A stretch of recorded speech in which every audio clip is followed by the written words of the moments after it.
என் பக்கத்துல நிக்காத, என் பக்கத்துல நிக்காத. உன்னை பார்த்தாலே எனக்கு பத்திக்கிட்டு வருது. போயிரு போயிரு. தருண், ஏன்டா இப்படிலாம் பேசுற? உன்னை அடிக்கிறதுக்காக தொட்ட கூட பாவண்டி.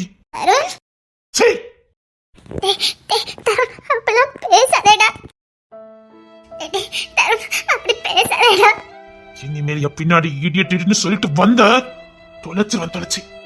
இதுதான் நான் உன்னை பாக்குற கடைசி நாள். தருண் அப்படிலாம் சொல்லாதடா. அப்படிலாம் சொல்லாதடா. இடியட் அப்படிலாம் சொல்லாதடா. அம்மாடி இடியட் தான். நீ யாரு, உன் அம்மா யாருன்னு தெரியாம உன் பின்னாடியே சுத்தின பாரு. நான் இடியட் தான். உன் மேல பைத்தியமா இருந்த பாரு. நான் இடியட் தான். சரி, உன் மூஞ்சில முழிக்கதே பாவம். என் அம்மாவை கொண்டுட்டு அவ பெத்த புள்ளி என் வீட்டுல வாழ வைக்கிறதா? உனக்கு என்ன ஆச்சு இடியட்? தருண் என்னை விட்டு போகாதடா. நீ என்னை ஏமாத்தாதடா.